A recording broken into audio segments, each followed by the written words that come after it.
When exploring the map, did you notice these white little glowing bugs stuck in the street lamps?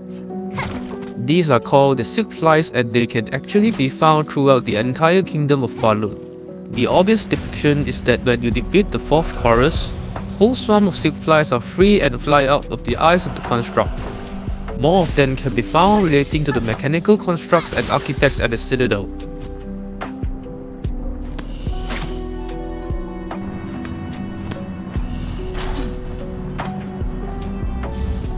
After we fall to the bottom of Mort's grotto, the Silkflies here actually act as a hint for the players to continue ascending upwards. In the middle game, the only way to exit the Misc is to follow the direction guided by these Silkflies while playing the harp. Lace, being one of the Silk spawn, also has the ability to perform as a conductor of the Silkflies. The Hornet also has similar ability like Lace. While playing the harp near these Silkflies, they will fly near us and hover above the head of the Hornet until you decided to stop. And if you still remember, at the beginning of these cutscenes, all of this started because of a Silkfly landing on a cage that captured Hornet, ultimately dispelling the barrier and kickstarting our whole journey in Falun. To discover the origin of these Silkflies, in a hidden room of White Mort, where you can find these familiar looking needles from Hollow Knight, this is where the Silkflies are created by undergoing the Silk Siphon surgery. This hidden room has another hidden room at the right, and upon entering it, this is how the Silkflies are made. A big pile of hollow corpses are discarded here after their remaining value is extracted, and if you play the harp here, you will need to wait for a while for some dream dialogue to appear.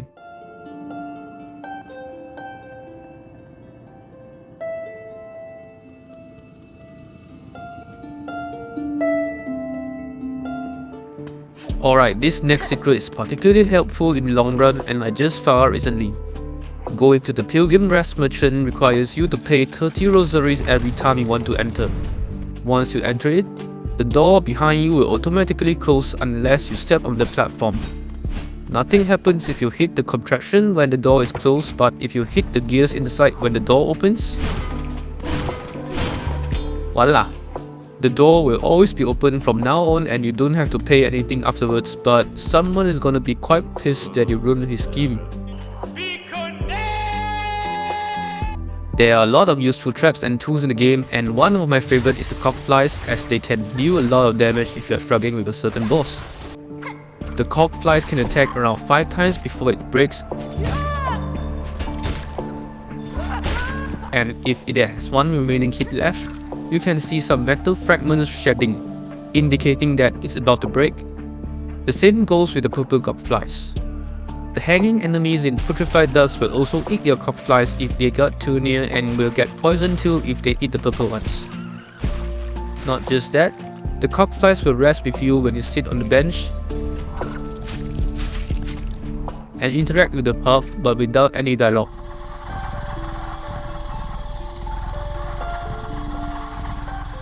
One of the neat tricks you can use with Silkflies is to summon 4 of them first and then rest on the bench to replenish your charges, and now you can summon another 8 for the boss.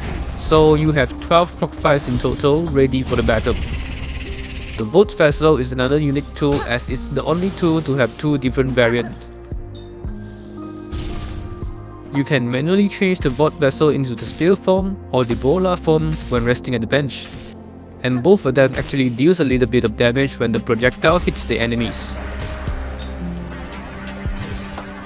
When paired with the Polite Pouch, the electricity will not apply the venom effect, however the projectile itself can apply it when making contact. Like the Vote Filament that enhances Silk skills with an electric charge, a wave of electricity is sent across the water surface when it contacts water. So one of the criteria of unlocking Act 3 is to find most of the hidden fleas in the game and move them to Fleetopia. If you have trouble finding all of them, Vog the Hunter Flea is here to help you. She can first be found at her camp in Putrefied Ducks, and after talking to her, she will move to the current location of the flea caravan.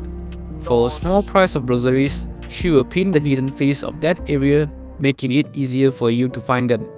But let's say, what if you have already found the fleas without her help? Well, Team Cherry has thought of this ahead and added a special dialogue when talking to her at the caravan, which most of us will miss in our first playthrough.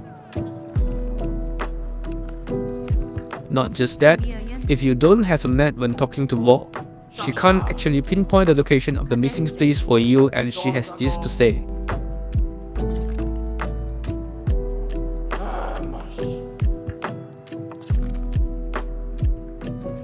After donating enough rosaries to the town of Bellhome, Vog will wait at you when you come back later and give you the key to your home in Bellhome. The completion of the house actually has two phases when rebuilding it. The house should be hung sideways at the middle part of the town when it's halfway done.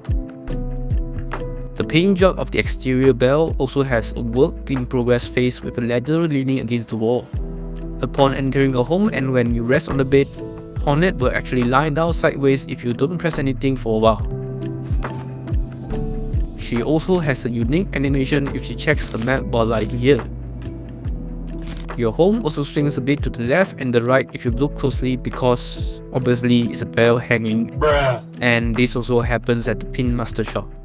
You can purchase most of your furniture from Frey the town merchant, and speaking of her, did you know that the pre-release design of Frey is different when you first see the trailer of Silksong? After buying the personal spa from Frey, a chimney is installed outside the house and white steam from the spa comes up from it. The red carpet at your home also changes the sound of the footstep of Hornet if you listen closely.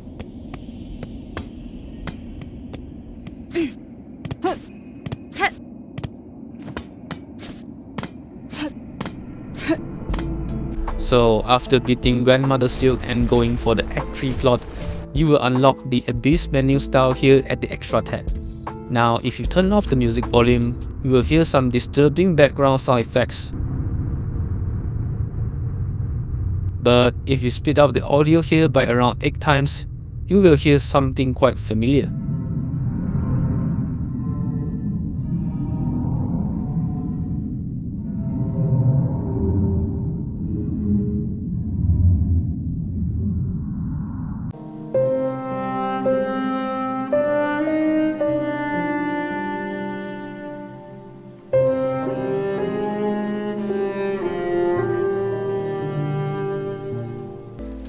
So the benches in Hollow Knight is the equivalent of the bonfire in Dark Souls, which is supposed to act as a safe spot so you can relax a little.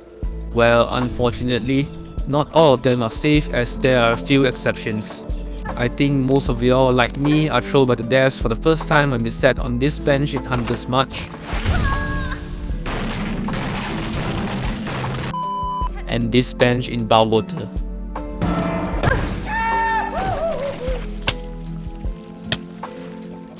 When you first enter Bellhome, there's a chance if you sit at this bench here and exit the game, a special cutscene will trigger when you come back afterwards. From here onwards, you can hit the attack button to cut yourself free, or if you don't press anything, there will be some hidden dialogue just like when you play the harp.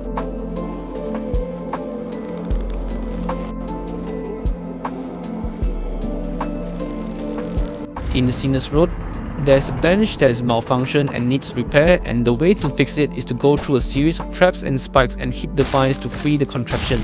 And if you are low on health and bad at pogoing, good luck and get good. It's glad to say that after 7 years of development, Team Cherry did not forget to throw the players with the bench again. When this bench is stuck, Chakra also has something to complain about the noise when they talk to her.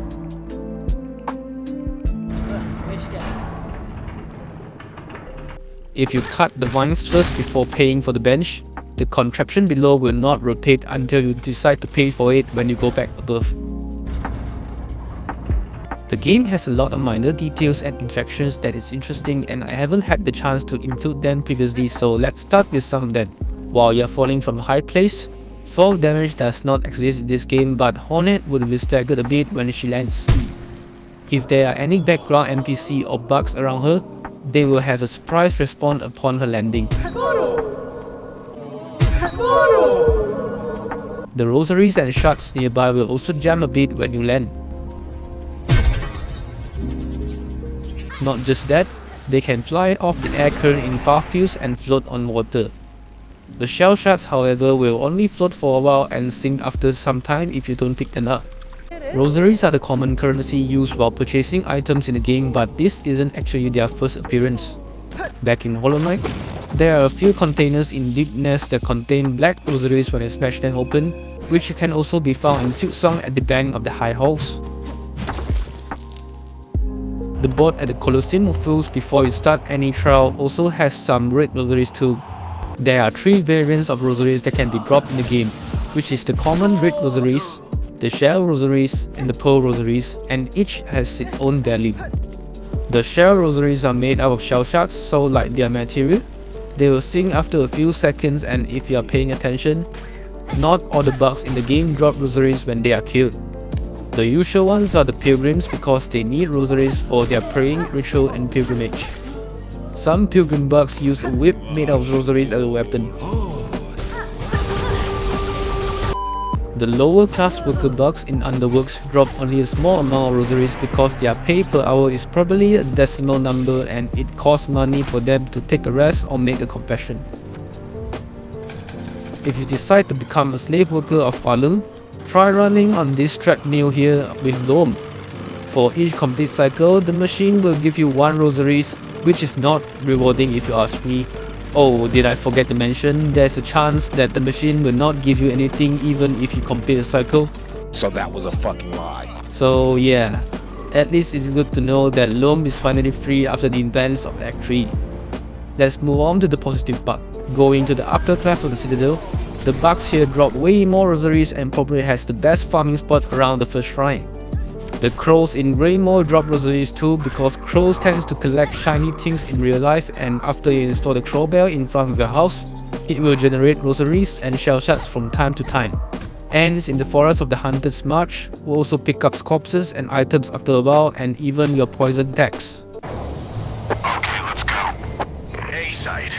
A site. Area clear. The lily pad plant floating on the water in Lost Vidania isn't actually a plant but a predator in disguise. Bugs that land on this disguised dead enemy will be eaten by it, just like the one enemy hanging upside down in Putrefied Ducks. You can play the harp to identify which one of them is safe to jump on, as the fake one will always wiggle and dance after a while. Some enemies will be aggro when Hornet sprints into a wall, causing a minor vibration.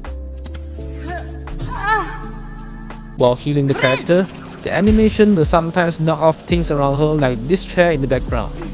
There are many more small details such as this that I cannot cover them all right now, otherwise it might be an hour-long video, so I'll spend more on it next time. Moving on. In one of my videos, we mentioned about the jailer that kidnaps you and sends you to the slab that can appear in 3 different locations. But did you know, the bugs that he caught at the background is also different. In Greymore and Farfields, the bugs that he catches will always be pilgrims, whereas in Barwater, it will always be these bugs. A more hidden secret also lies within this particular jailer in Barwater.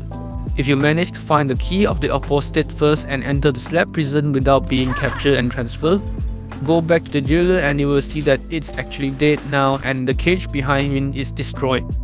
If you are captured by the jailer while being infected with the cursed parasite, this happens.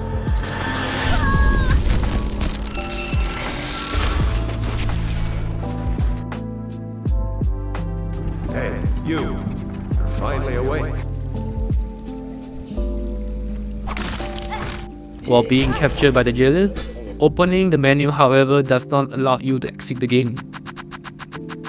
So this video has been 14 minutes long, so let's end this with a short and useless detail.